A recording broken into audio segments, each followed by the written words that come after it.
갑자기 세상이 빙글빙글 돌아간 적이 있으신가요? 아니면 머리가 핑 도는 느낌을 경험해 보셨나요? 똑같이 어지럽다고 표현하지만 이 차이를 모르면 정말 위험할 수 있습니다. 특히 말이 어눌해지고 한쪽 팔에 힘이 빠진다면 이것은 119를 불러야 할 응급 상황입니다. 실제 임상에서 만난 70세 김할머니의 사례를 먼저 말씀드리겠습니다. 김할머니는 새벽에 화장실에 가시던 중 갑자기 심한 어지럼증으로 넘어지셨습니다. 다행히 크게 다치지는 않으셨지만 그 후로도 며칠간 어지럼증이 계속되었습니다. 가족들은 나이가 들어서 그런가 보다며 단순히 생각했지만 결국 병원에서 검사를 받아보니 귀 안쪽 평형기관의 문제였습니다. 적절한 치료로 완전히 회복되셨지만 만약 더 빨리 정확한 판단을 했다면 불필요한 고생을 하지 않으셨을 겁니다. 오늘 설명드릴 3가지 30초 테스트만 제대로 하셔도 집에서 위험한 어지럼증을 바로 구분할 수 있습니다. 그리고 마지막에는 생명을 위협할 수 있는 응급 신호들도 자세히 설명드릴 예정입니다. 이 한 가지만 정확히 알고 계셔도 여러분과 가족의 생명을 구할 수 있습니다. 어지럼증. 환자분들은 모두 어지럽다고 똑같이 표현하시지만 실제로는 느낌부터 완전히 다릅니다. 이 차이를 정확히 아는 것이 매우 중요합니다. 왜냐하면 어지럼증의 종류에 따라 대처법이 완전히 달라지기 때문입니다. 첫 번째 유형은 빙글빙글 도는 회전성 어지럼증입니다. 이것은 정말 세상이 돌아가는 것처럼 느껴지는 증상입니다. 마치 놀이공원의 회전목마를 탄 것처럼 주변의 모든 것이 빙글빙글 돌아가는 느낌이죠. 심지어 눈을 감아도 계속 돌아가는 듯한 감각이 지속됩니다. 65세 이 할머니의 실제 사례를 들어보겠습니다. 이 할머니는 아침에 침대에서 일어나 고개를 돌리는 순간 갑자기 세상이 빙글빙글 돌기 시작했습니다. 증상이 너무 심해서 구토까지 하셨고 눈을 뜨고 있기조차 힘들 정도였습니다. 거울을 보니 눈이 좌우로 빠르게 움직이고 있는 것을 확인할 수 있었습니다. 병원에서 검사한 결과 귀 안쪽에 작은 이석이 제자리에서 벗어나 발생하는 양성발작성체 위현훈이라는 진단을 받았습니다. 이러한 빙글빙글 도는 어지럼증이 발생하면 대부분 메스꺼움이나 구토가 동반됩니다. 그리고 눈떨림 증상도 나타나는데 이를 안진이라고 부릅니다. 거울을 보시면 눈이 좌우 또는 상하로 빠르게 움직이는 것을 관찰할 수 있습니다. 이런 증상들은 주로 귀 안쪽의 전정기관에 문제가 생겼을 때 나타납니다. 두 번째 유형은 핑 도는 비회전성 어지럼증입니다. 이것은 빙글빙글과는 완전히 다른 느낌입니다. 혈압이 갑자기 떨어진 것처럼 아득해지는 느낌이거나 머리가 텅 빈 것 같은 감각을 경험하게 됩니다. 환자분들은 종종 머리에 구름이 낀 것 같다, 몸이 둥둥 떠다니는 것 같다고 표현하십니다. 72세 박할아버지의 사례를 말씀드리겠습니다. 박할아버지는 평소 고혈압으로 혈압약을 복용하고 계셨는데 어느 날부터 갑자기 일어설 때마다 머리가 핑 도는 증상이 나타났습니다. 세상이 돌아가는 것은 아니지만 머리가 텅 빈 듯하고 아득한 느낌이었습니다. 처음에는 단순히 나이 때문이라고 생각하고 넘어가려 했지만 며칠 후부터는 가슴 두근거림과 호흡 곤란까지 나타났습니다. 결국 병원에서 정밀 검사를 받아보니 심장 부정맥이 발견되었습니다. 이런 핑 도는 어지럼증은 원인이 매우 다양합니다. 기립성 저혈압, 탈수, 심장질환, 뇌혈관 질환 등 여러 가지 요인이 관여할 수 있습니다. 그렇기 때문에 더욱 신중한 접근이 필요합니다. 여기서 정말 중요한 포인트를 말씀드리겠습니다. 어지럼증의 느낌 자체도 중요하지만 더 중요한 것은 함께 나타나는 다른 증상들입니다. 그리고 증상이 얼마나 오래 지속되는지, 어떤 상황에서 유발되는지도 매우 중요한 판단 기준이 됩니다. 예를 들어 빙글빙글 도는 느낌이 있으면서 심한 구토까지 동반된다면 대부분 귀의 문제일 가능성이 높습니다. 하지만 핑 도는 느낌이면서 가슴이 답답하고 숨이 차다면 심장이나 혈관에 문제가 있을 수 있습니다. 지속 시간도 매우 중요한 단서입니다. 몇 초 동안만 어지럽다가 괜찮아지는지, 몇 분간 지속되는지, 아니면 몇 시간씩 계속되는지에 따라 원인을 추정해 볼 수 있습니다. 하지만 여러분이 반드시 기억해야 할 가장 중요한 것은 바로 응급 상황을 나타내는 신호들입니다. 어떤 종류의 어지럼증이든 관계없이 다음과 같은 증상들이 함께 나타나면 즉시 119에 신고해야 합니다. 첫 번째, 말이 어눌해지는 증상입니다. 평소에 말을 잘하시던 분이 갑자기 발음이 새거나 말이 꼬이기 시작한다면 이것은 매우 위험한 신호입니다. 뇌혈관에 문제가 생겼을 가능성이 높습니다. 78세 정 할아버지의 실제 사례를 말씀드리겠습니다. 정 할아버지는 어느 날 아침 갑자기 어지럼증과 함께 말이 어눌해지기 시작했습니다. 가족들이 처음에는 단순히 컨디션이 좋지 않아서 그런가 보다 했는데 증상이 점점 심해져서 응급실로 모셔왔습니다. CT 촬영 결과 뇌경색이 발견되었고 다행히 빠른 치료로 큰 후유증 없이 회복하셨습니다. 두 번째, 한쪽 팔다리에 힘이 빠지거나 저린 느낌이 오는 증상입니다. 갑자기 한쪽 팔을 들어 올리기 어렵거나 다리에 힘이 들어가지 않아 절뚝거리게 된다면 이것 역시 뇌졸중의 위험 신호일 수 있습니다. 세 번째, 한쪽 얼굴이 처지는 증상입니다. 웃으려고 해도 한쪽 입경리가 올라가지 않거나 한쪽 눈썹을 올리기 어렵다면 응급 상황입니다. 네 번째, 갑작스럽고 극심한 두통입니다. 환자분들이 평생 겪어본 적 없는 극심한 두통이라고 표현하시는 경우가 있습니다. 이런 두통은 뇌혈관에 출혈이 발생했을 가능성을 시사합니다. 다섯 번째, 보행이 불가능할 정도로 심한 비틀거림입니다. 단순히 어지러운 정도가 아니라 아예 걸음을 제대로 걷지 못할 정도라면 뇌간이나 손해에 문제가 있을 수 있습니다. 여섯 번째, 물건이 두 개로 보이는 복시 증상입니다. 갑자기 시야가 흐려지거나 한 개의 물건이 두 개로 보인다면 뇌신경에 문제가 생겼을 가능성이 있습니다. 일곱 번째, 의식이 흐려지는 증상입니다. 멍해지거나 반응이 느려지거나 심한 경우 의식을 잃을 것 같은 느낌이 든다면 즉시 병원으로 가야 합니다. 여덟 번째, 가슴 통증이나 호흡 곤란입니다. 어지럼증과 함께 가슴이 아프거나 숨이 가쁘다면 심장에 문제가 있을 수 있습니다. 아홉 번째, 머리 외상 후 발생한 어지럼증입니다. 넘어져서 머리를 부딪히거나 어디엔가 머리를 부딪힌 후에 어지럼증이 생겼다면 뇌진탕이나 뇌출혈 가능성이 있습니다. 마지막으로 항응고제를 복용 중인 분들이 넘어지거나 머리를 부딪혔다면 반드시 병원에 가셔야 합니다. 와파린 같은 혈액을 묽게 하는 약을 드시는 분들은 작은 충격에도 뇌출혈 위험이 높아집니다. 여기서 핵심적으로 기억하실 점은 이것입니다. 처음 경험하는 심한 어지럼증에 의해서 언급한 신경학적 증상 중 하나라도 동반된다면 혼자 판단하려 하지 마시고 즉시 응급실로 가셔야 합니다. 이제 집에서 할 수 있는 세 가지 간단한 테스트를 설명드리겠습니다. 이 테스트들은 어지럼증의 대략적인 원인을 파악하는 데 도움이 됩니다. 하지만 반드시 안전한 장소에서 가능하면 가족이나 보호자와 함께 시행하시기 바랍니다. 혼자 하시다가 넘어지면 오히려 더 위험할 수 있습니다. 첫 번째 테스트는 FAST 체크입니다. 이것은 뇌졸중을 조기에 발견하기 위한 30초짜리 검사법입니다.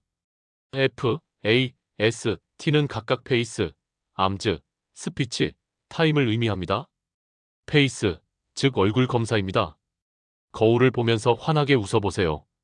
양쪽 입꼬리가 똑같이 올라가는지 확인하시기 바랍니다.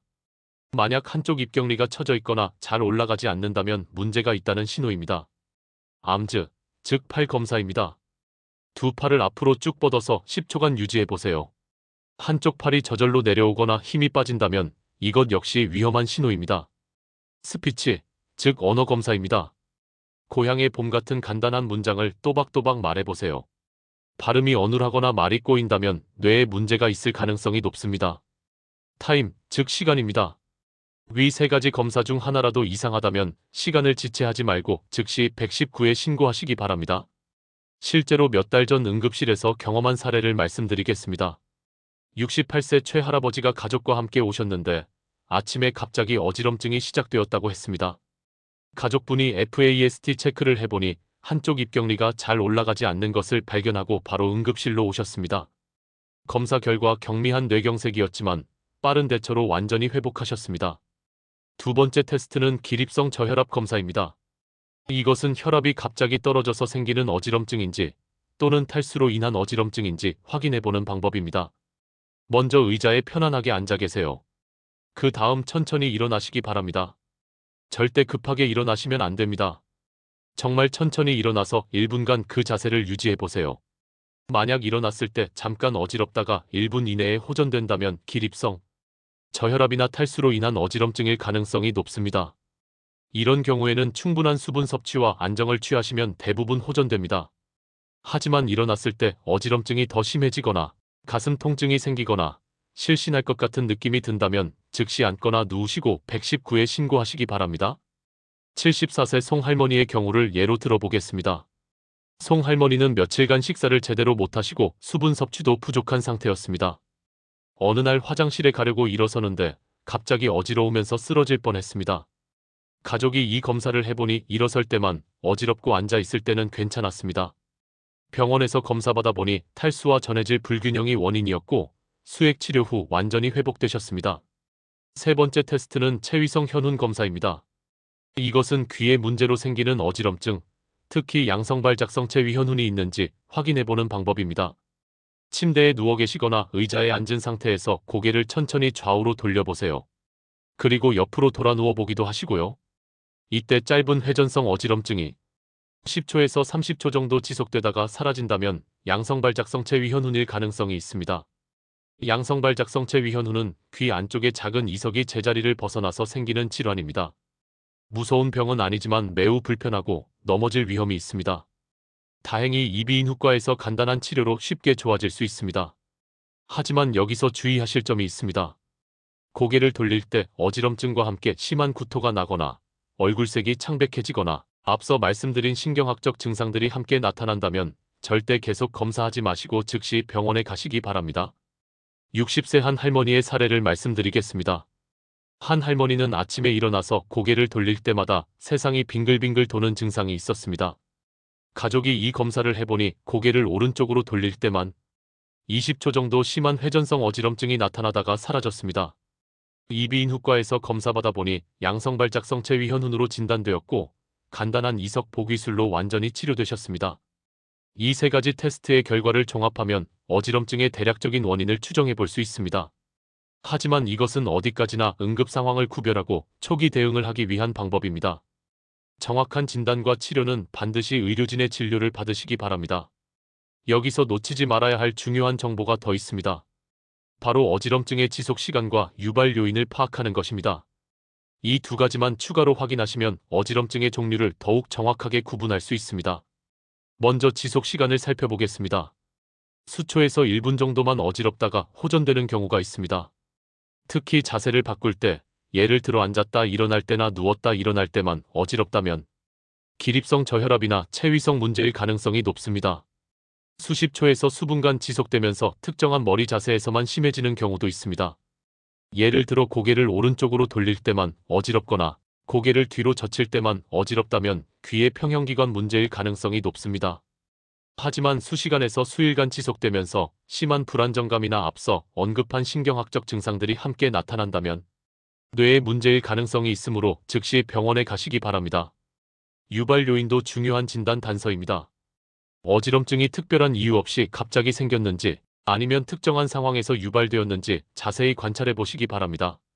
예를 들어 감기나 귀 염증을 앓은 후에 어지럼증이 생겼다면 바이러스성 전정신경염일 가능성이 있습니다. 새로운 약물을 복용하기 시작한 후에 어지럼증이 생겼다면 약물 부작용을 의심해 볼 수 있습니다. 심한 설사나 구토, 고열 후에 어지럼증이 생겼다면 탈수나 전해질 불균형이 원인일 수 있습니다. 이런 경우에는 충분한 수분과 전해질 보충이 도움이 됩니다. 하지만 아무런 전조 증상 없이 갑자기 생긴 심한 어지럼증, 특히 처음 경험하는 강도의 어지럼증이라면 반드시 의료진의 진료를 받으시기 바랍니다. 이제 언제 병원에 가야 하는지에 대한 명확한 기준을 말씀드리겠습니다. 그리고 병원에 갈 때 무엇을 준비해야 하는지도 함께 설명드리겠습니다. 즉시 응급실에 가거나 119를 불러야 하는 경우는 다음과 같습니다. 앞서 설명한 FAST 검사에서 하나라도 이상 소견이 발견된 경우, 처음 경험하는 극심한 어지럼증, 지속적인 구토로 인해 수분 섭취가 불가능한 경우, 고열과 함께 나타나는 심한 두통, 심계항진이나 실신 직전의 증상이 동반되는 경우입니다. 그리고 머리 외상이나 낙상 후에 발생한 어지럼증도 즉시 병원에 가셔야 합니다. 특히 항응고제를 복용 중이신 분들은 작은 충격에도 뇌출혈 위험이 있으므로 더욱 주의하시기 바랍니다. 병원에 가실 때는 다음과 같은 것들을 준비하시기 바랍니다. 첫째, 현재 복용 중인 모든 약물의 목록입니다. 약품명과 용량을 정확히 기록하시거나 약통을 가져오시기 바랍니다. 특히 혈압약, 당뇨약, 심장약, 항응고제 등은 반드시 알려주셔야 합니다. 둘째, 최근의 병력이나 외상 경력을 정리하시기 바랍니다. 최근에 감기를 앓으셨거나 귀에 염증이 있으셨거나 어딘가에 부딪히신 경험이 있다면 모두 의료진에게 알려주시기 바랍니다. 셋째, 어지럼증이 시작된 정확한 시점과 유발 상황을 메모해 두시기 바랍니다. 언제부터 시작되었고 어떤 자세에서 심해지는지, 동반 증상은 무엇인지 등을 상세히 기록해 두시면 진단에 큰 도움이 됩니다. 넷째, 함께 나타나는 모든 증상을 빠짐없이 알려주시기 바랍니다. 메스꺼움, 구토, 두통, 귀의 먹먹함, 청력 감소, 가슴 답답함 등 어떤 작은 증상이라도 중요한 진단 단서가 될 수 있습니다. 마지막으로 어지럼증이 발생했을 때 반드시 지켜야 할 안전 수칙들을 말씀드리겠습니다. 이 수칙들을 지키시면 2차 손상을 충분히 예방할 수 있습니다. 첫째, 어지럼증이 발생하면 즉시 하던 일을 중단하고 안전한 곳에 앉거나 기대시기 바랍니다. 서 있거나 걷고 있다면 넘어져서 다치는 것이 더 위험할 수 있습니다. 둘째, 천천히 깊게 호흡하시기 바랍니다. 당황하면 과호흡이 되어 오히려 증상이 악화될 수 있습니다. 코로 천천히 들이마시고 입으로 천천히 내쉬는 복식 호흡을 해보시기 바랍니다. 셋째, 소량의 물을 천천히 드시기 바랍니다. 탈수나 전해질 부족으로 인한 어지럼증이라면 적절한 수분 보충이 도움이 될 수 있습니다. 하지만 한 번에 많은 양을 드시지는 마시기 바랍니다. 넷째, 어지럼증이 있을 때는 절대 혼자 외출하지 마시기 바랍니다.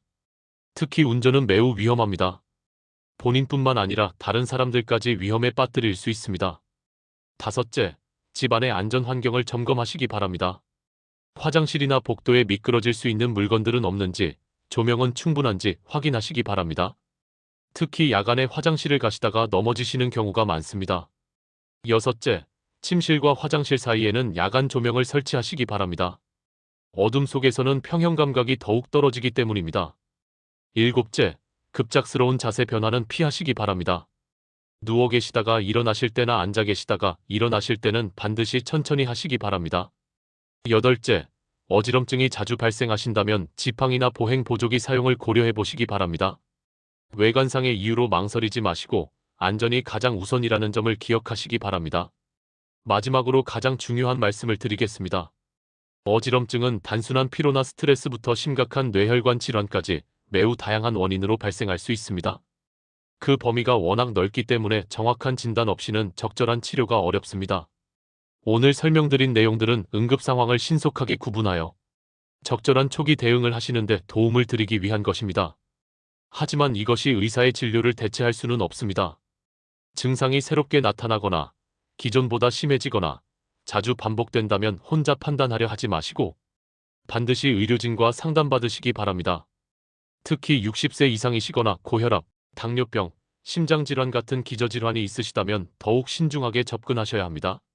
어지럼증을 가볍게 여기지도 그렇다고 지나치게 두려워하지도 마시기 바랍니다. 대부분의 어지럼증은 정확한 진단과 적절한 치료를 통해 충분히 호전될 수 있습니다. 오늘 설명드린 3가지 테스트를 다시 한번 정리해드리겠습니다.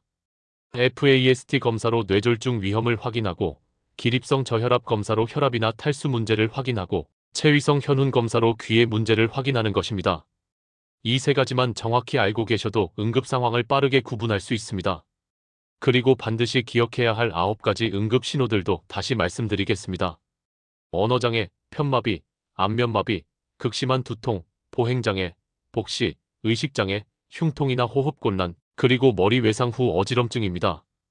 이 중 하나라도 해당된다면 즉시 119에 신고하시기 바랍니다.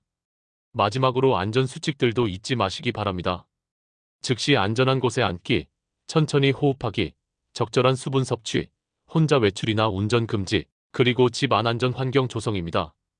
여러분의 건강과 안전을 위해 오늘 설명드린 내용들을 꼭 기억해 주시기 바랍니다. 그리고 가족분들과도 공유하셔서 언제든 응급 상황에 대비하시기 바랍니다. 어지럼증, 이제 무조건 두려워하지 마시고 올바른 지식을 바탕으로 현명하게 대처하시기 바랍니다. 오늘 설명드린 방법들이 여러분과 가족의 건강을 지키는 데 도움이 되기를 바랍니다.